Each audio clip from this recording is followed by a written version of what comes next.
Let me welcome you all here on this first day of spring with its snowstorm. I'm Bob Newton. I'm a special assistant.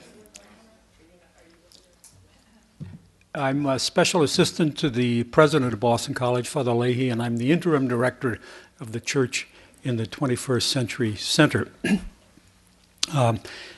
Just there are a few new faces here, and I think most of you probably have some idea what the church in the 21st Century Center is. It was founded about 8 years ago in the midst of the clerical sexual abuse crisis at here in, the epicenter seemed to be here in the Archdiocese of Boston.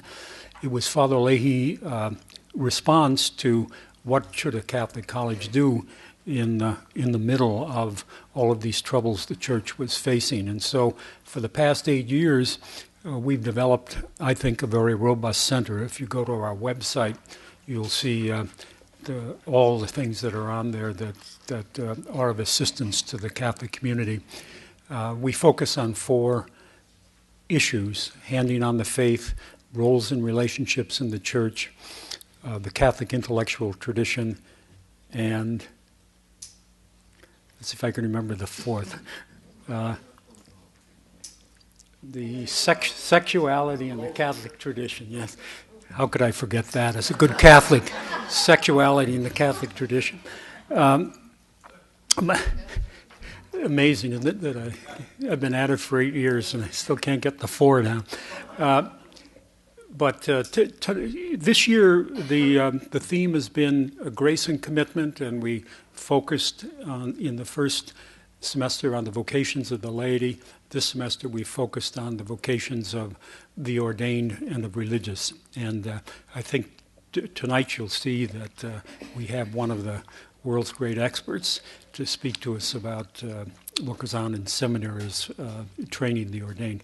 But that's all I'm going to say, other than to introduce one of my favorite, of course, everyone's favorite people, Dick Clifford, the long time, I think 41 years, teaching at the Weston Jesuit School of Theology, now here at the School of Theology and Ministry at BC. He was the founding dean of our School of Theology and Ministry, and he gave a terrific talk, which you can find on our website, about vocation in the Old Testament about 3 weeks ago. I'm pretty sure it's up already. So let me introduce Dick Clifford.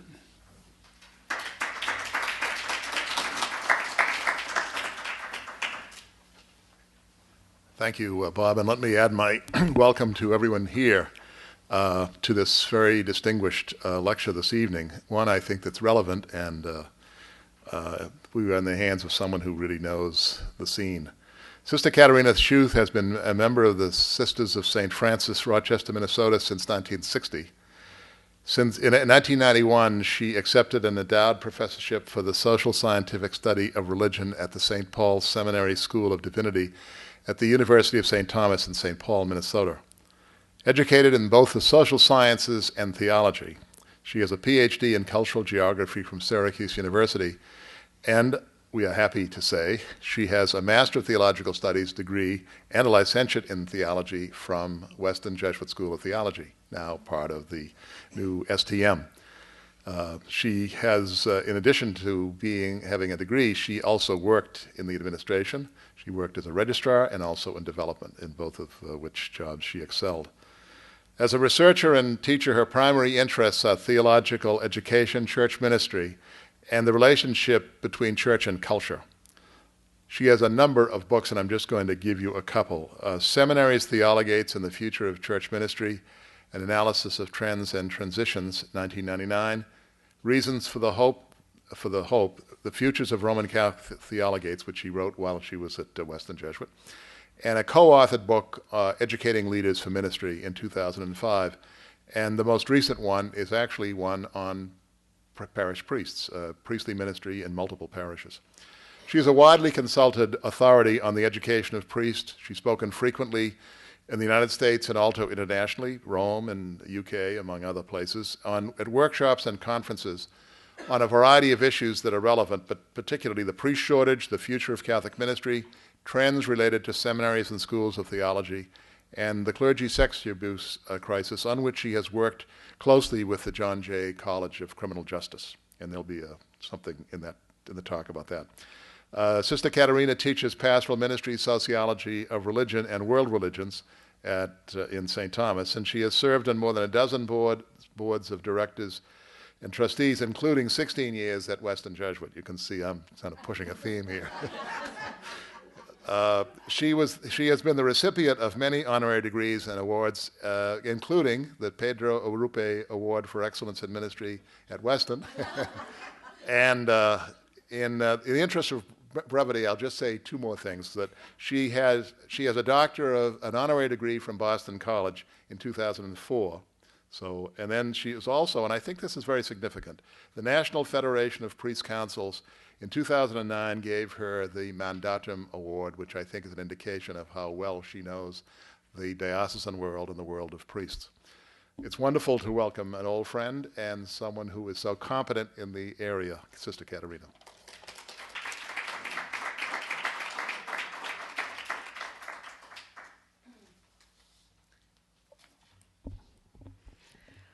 Thank you so much, Father Clifford, a friend for many years and a wonderful teacher at Weston years ago. And thanks to you too, Bob, for your introduction. This is really an honor for me to be here. It's like coming home in a way, but coming home to a new and beautiful place. So I'm delighted to be invited. And I want to thank Karen Kiefer especially and Paul Wendell for their wonderful communications that made everything very easy to be here. The assignment that I was given, however, is something else when you consider that it is to be done in about a half an hour, simply to talk about seminaries as they are today, have been in the past, and will be in the future. So other than that, I won't talk about too much else. And so in doing this tonight, I will do it in several stages. First of all, in a sort of a skeletal way, talk about the collection of schools about which I'm speaking, the enrollment patterns, and the faculty shifts that have happened in the last number of years. So that's kind of to set the stage. Secondly, a part of the assignment was to speak of this in light of what's happening in the church today.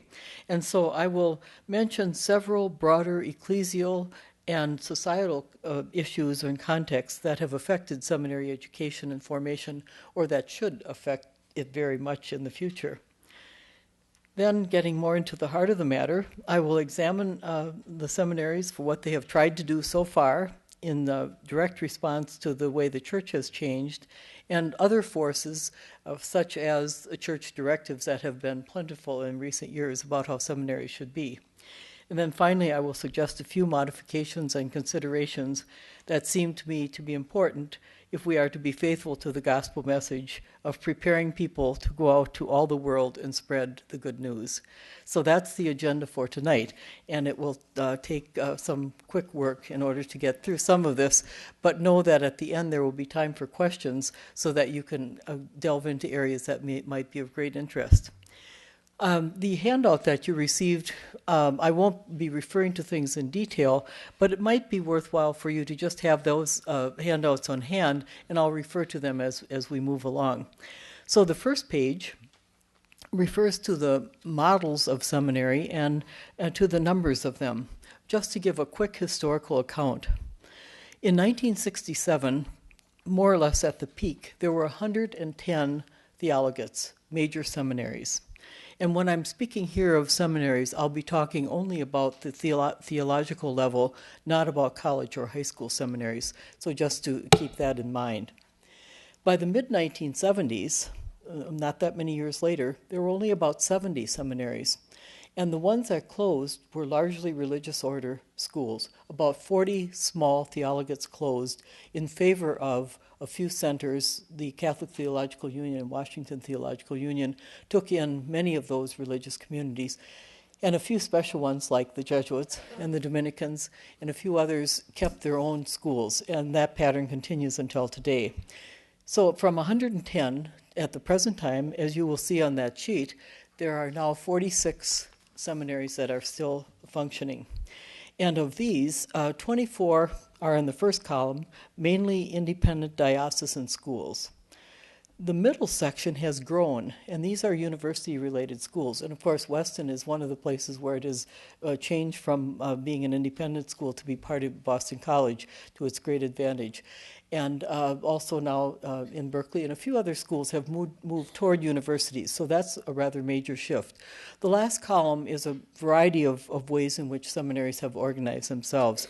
So this gives you the total layout of the schools that we're talking about, 46. And that's the grouping.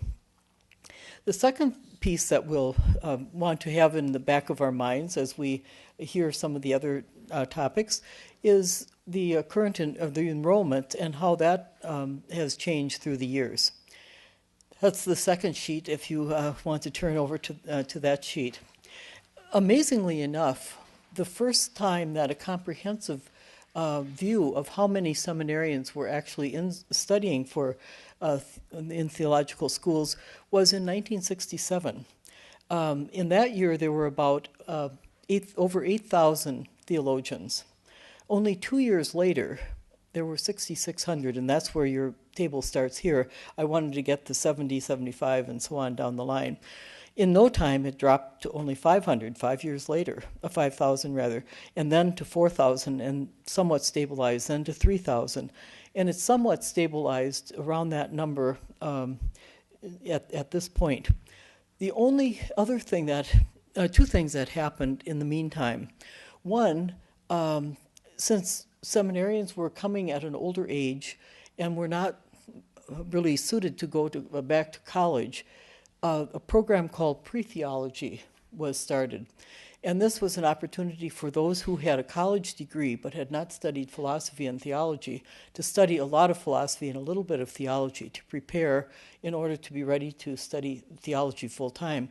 So that pre-theology program was begun around that time, and as you see, it grew tremendously. And at the current time, it's over 820 students are in the pre-theology program.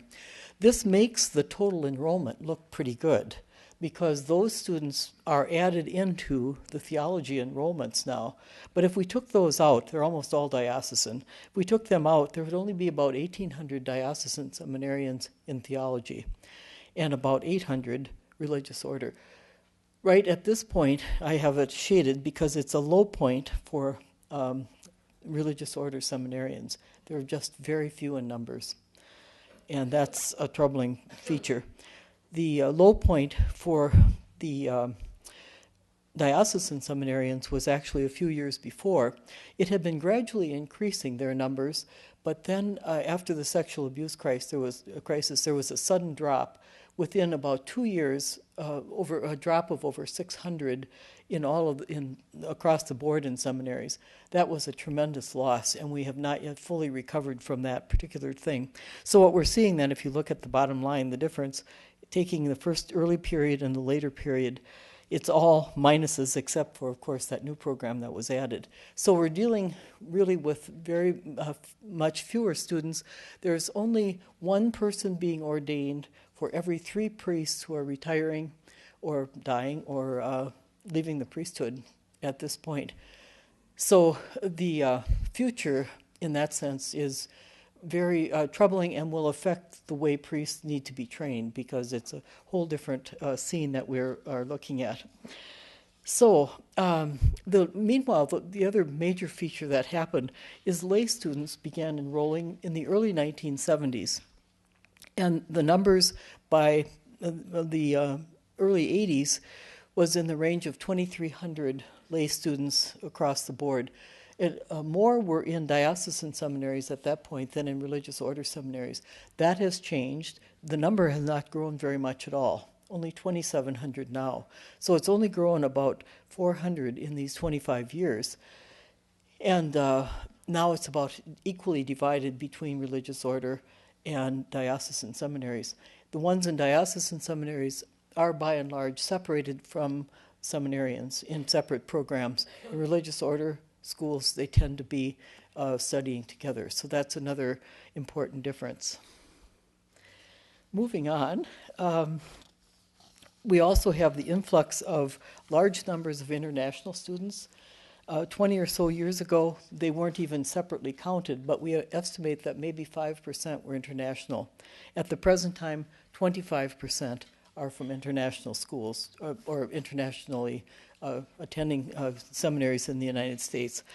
So we have a picture that is fairly concerning in terms of numbers, but we do the best we can with what we have, and we'll see some of the adjustments that the church has made in that regard.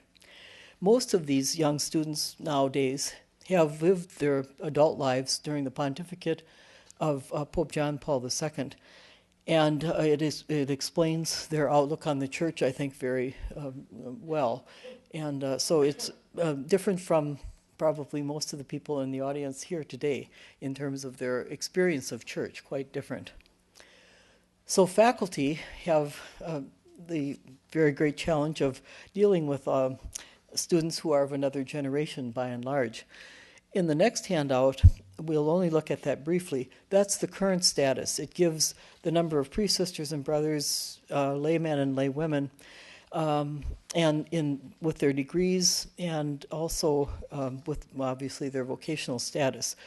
The sheet following, you can ask questions about that later if you'd like, is a summary that gives us a little historical overview. There are immense changes that are happening right at this time, within the last few years actually, in terms of who constitutes the faculties. The proportion of priests has declined from 76% in the earlier period, the earliest that I have a record of, in 1985, to 57% now. So that is a loss of almost 20% in the proportion of priests. They are being replaced by laymen especially, somewhat more lay women, and of course fewer lay sisters because of the drop in the number of sisters. So we see a very great difference in the constitution of the faculty in terms of vocation.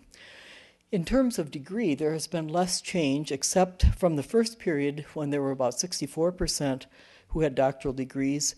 It's now about 10% more, but it's leveled off at that level. And the rest have degrees that are of a lower status. And the schools from which they have received these degrees is interesting too. 11% fewer are studying in Europe, and that means the rest are studying in the United States now, and about 6% fewer in Rome.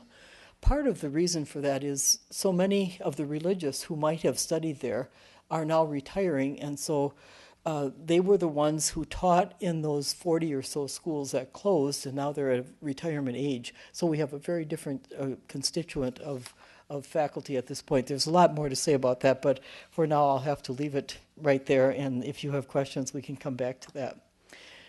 There's been a great interest on the part of some of the church leaders to have more people earn their doctorate from a pontifical degree, and yet only about 30% of the faculty have their highest degree as an STD, as a pontifical degree. More have an STL, but it's by no means what the church had expected, and it doesn't look like it's going to head in that direction too much. So that's a little bit inside the seminary. Quickly, I'll move to the outside of the seminary. What are some of the major trends in the church that are affecting seminaries? I'll only mention three, and I'll do it as expeditiously as I can.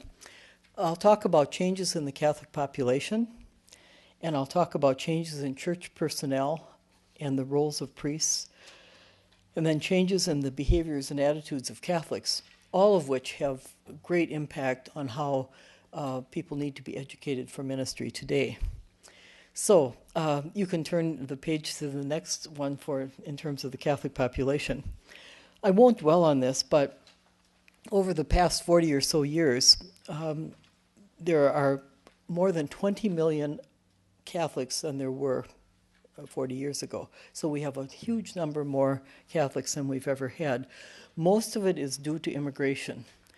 So we have a very different, our population in the Catholic Church is constituted very differently than in the past.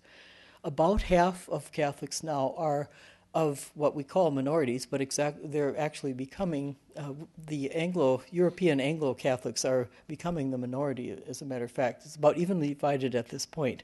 And in this way, nearly 40% are Hispanic, of Hispanic background, at least 27 million people, many of them new immigrants. About 4.5% each of African Americans and Asian of a wide variety, including the Pacific Islanders, the Philippines, and so on.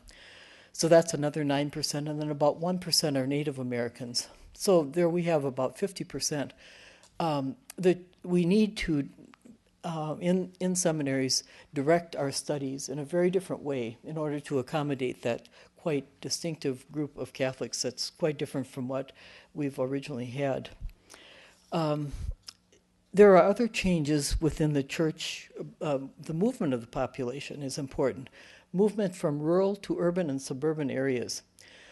This has meant that many of the rural churches that were once staffed by a single priest are now being combined.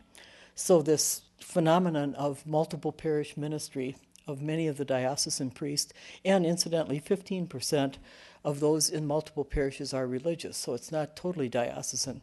But there are so many parishes now, about half of all the parishes in the United States are in a situation where the priest has at least another parish. And of all the priests, most of them are doing a second job of some kind or another, even if they're in a large urban or suburban parish. And sometimes the urban parishes are being combined too, and one priest has 2 or 3 parishes. The other movement that's important is from the north and northeast to the south and southwest.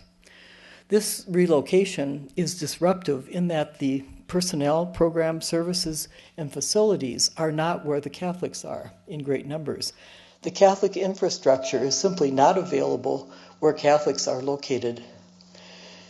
There's a need to respond to those shifts in population and to the places where these particular Catholics are located that need more services. The second broad area that I would like to refer to is the change in church personnel and the role of priests in church structures.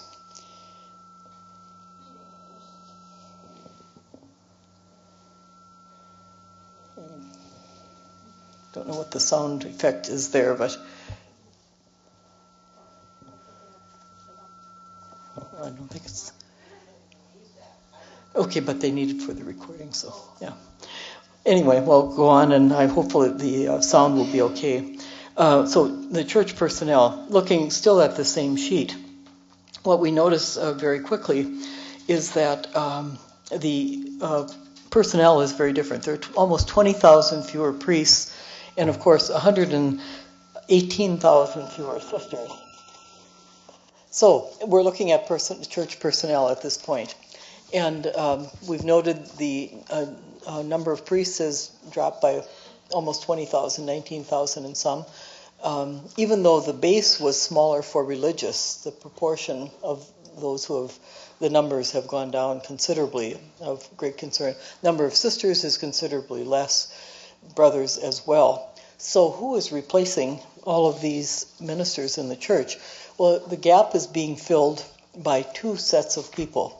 Permanent deacons, restored in the 1970s, now they number over 17,000. And they're doing functions of all kinds, depending a lot on the part of the country, the diocese, and so on.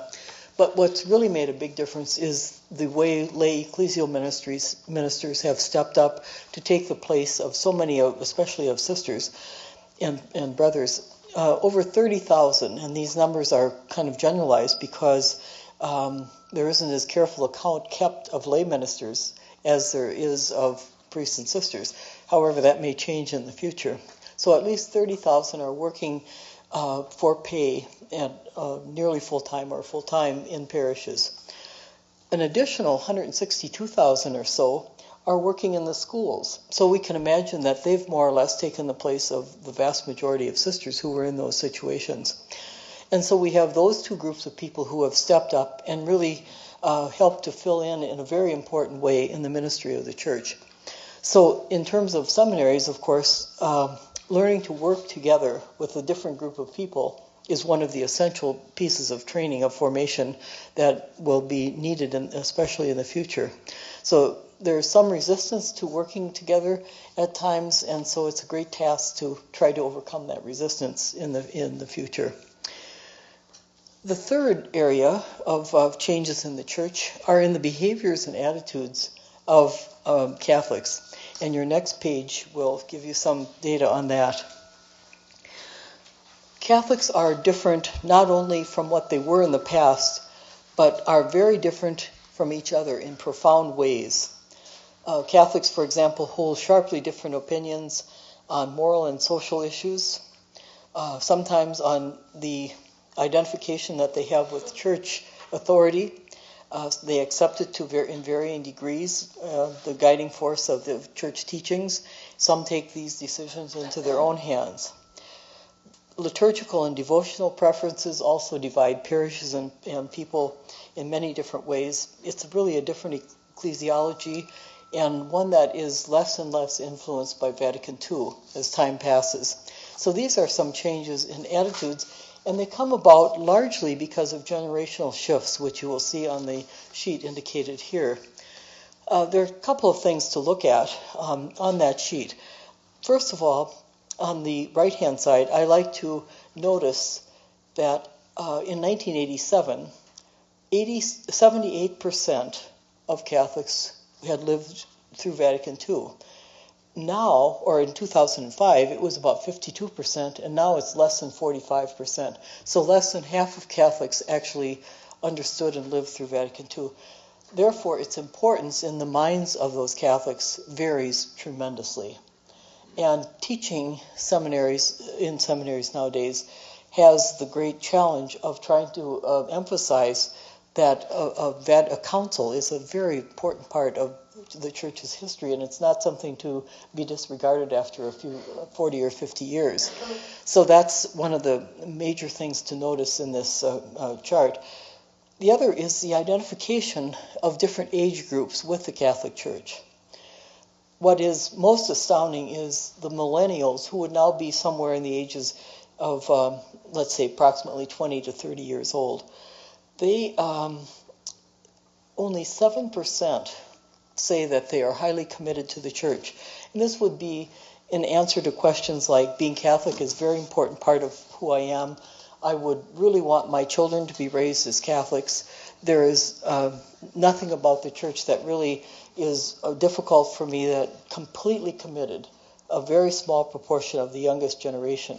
Interestingly, those who are entering seminaries are very often in that group, and so they're quite different from their peers. Half of that age group has almost no identification with the church and doesn't particularly want to have an identification. They don't see things the way their leaders of their own age are understanding the church. So that's something to note. There are other things that could be said about that and some other notes there. But the great divergence or differences among Catholics and the challenge that poses for seminary education is there.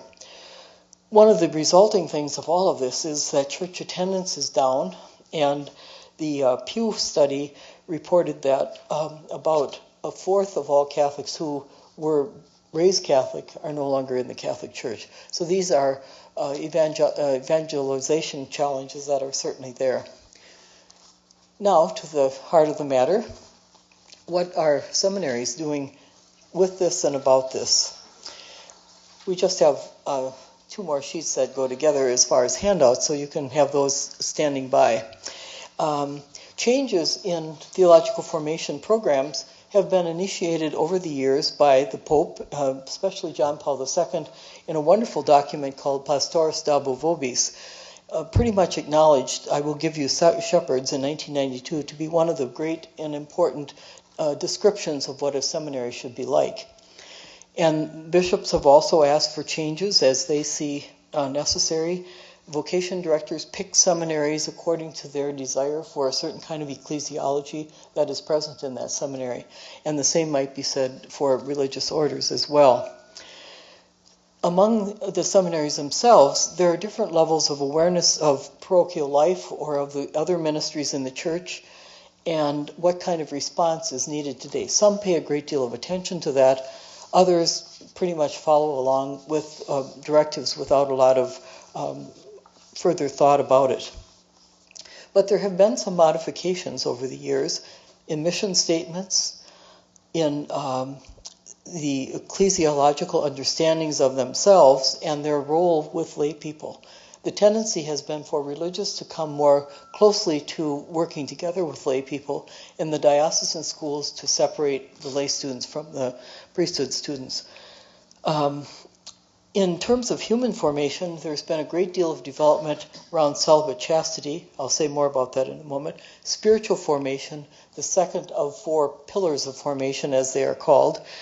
There's been a great change in the style and variety of spiritual exercises. And the third, in terms of intellectual formation, the academic focus of courses and the way they are taught has changed in recent years. Finally, pastoral formation, the settings and the extent of ministerial experience is also changed. So let's look at each of those. The first, we'll do it in terms of sets. Human and spiritual formation go together in many different ways. These are 2 areas that used to be treated as one, that the spiritual life was to take into account human formation. The truth of the matter was that very little was done about human formation in the ways that we would understand development today. In Pope John Paul's document on seminaries, he insisted that there be this 4th pillar called human formation. And he was describing the development that a person needed to experience before they came into seminary in terms of their spiritual life, in terms of their relationships with their families and other people, just simply in growing up as a human person and understanding themselves first as human and then as a spiritual person with those human characteristics. Since the sexual abuse scandals broke in 2002, those programs have been really scrutinized. Although in 1992 the Pope asked for some of these changes, many seminaries did very little until kind of the present to make those programs fuller than they used to be in terms of explaining sexuality and celibacy and some of those issues, both from a spiritual and from a human point of view. So that's been an enormous change that's still underway. Deficiencies have been identified and programs are still being implemented that make some difference in terms of preparation. One of the concerns that has arisen in the last few years that I've heard expressed by a number of bishops and others is that the ways of dealing with celibacy, in the view of many, is that it places too much emphasis still on the spiritual dimensions of living a chaste celibate life, with little attention given to the realities and difficulties encountered every day in living as a celibate priest. So there still needs to be some shifts in those programs, even though much of it has happened. In the work that I have done with the John Jay College of Criminal Justice, as Dick mentioned, we looked at the sexual abuse crisis from many points of view. And one of the things I did was to go back over the 5 different programs of priestly formation that the bishops put out. The first 3 had 3 short paragraphs about celibacy. It said almost nothing, and it was in terms of celibacy so that the priest could be more available for ministry. Only in 1992, after the Pope's document, was there a longer description, and finally, in 2006, is it fully described as to what should be included in these programs. So that's a big shift. It takes place mostly in diocesan schools because this area of formation is largely cared for by the religious communities in their communities rather than in the schools of theology. So that's really important. In terms of the intellectual and pastoral formation, there have been a couple of changes of note. 3 additional courses, 9 credits approximately, have been added. That's on the last page of your handout here. And then all of the courses that are required and how they've changed are on the other columns there. But you can see there are about 9 credits more. That amounts to about 3 courses additional to what used to be. And of these, one that was required is the theology of priesthood or celibacy, or priesthood and holy orders, or some title like that. So that became a new course that was added. And a second area of new studies that has been re-emphasized is that relating to Hispanic studies. And Spanish language, perhaps learning to preach in Spanish and learning to minister in Hispanic communities. So those are some of the changes. From year to year, looking through the catalogs, which I've done now for about 25 or 30 years, the casual observer may detect few changes. But when we look at the cumulative effects of the adaptations, some might call it a sea change. So what are some of those sea changes that I would identify? I already mentioned that the focus on Vatican II is slipping into the background in many places, and a much more apologetic approach is being taken in a number of schools with privileged place given to the works of Thomas Aquinas. Another kind of adaptation is the highlighting of priestly identity and ministry and spirituality in contrast to the broader ecclesiological context that includes all of the faithful. And then the third shift is in terms of moral theology courses that tend to focus even more on sexual morality and biomedical ethics and less on the broader social teachings of the church. So these are some of the areas that have changed and that some would find not to be quite in tune with some of the needs of the church. So let us then look at what kinds of modifications are still needed in conclusion here. The what I call the remedies and modifications, I think, are about four. First is understanding the context of ministry. Broadly, this means to be able to accept the reality of diversity and to work with that. It means approaching the cultural variations and the theological variations that we find with an understanding of where people are coming from in terms of their beliefs and their attitudes. Another would be to look at some of the liturgical differences, the spiritual experiences that are represented from other cultures that need to be incorporated and understood clearly by those who are ministering to these people. It includes a thorough understanding of the essence and the fullness of the Catholic tradition. So we need to understand the whole tradition, not just the version that we happen to have grown up with. A third task is practicing the art of social analysis, which I think means that we need to base decisions on the reality of what exists and not on the personal preferences of those who are doing the ministry, but it's for the common good. Sensitive approaches in the use of authority will make these ministries much more effective. And then finally, we need to equip individuals both spiritually and intellectually so that they can take into account the global context, the care of the poor, social justice, war and peace, things that touch every parish. We are the world in a certain sense. We have the world in our backyard, taking into account what's happened, for example, lately in Japan, in Australia, in New Zealand, so many places in the world.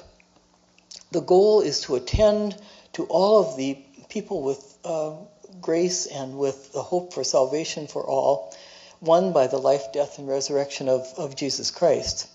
So we accept the reality of diversity and incorporate recognition of cultural needs. We accept the reality of theological differences, and we take into account the fullness of the Catholic tradition, balanced and inclusive of all. It's a big tent that we live in to include about 1 billion and some people. We need to widen the spaces of our tents.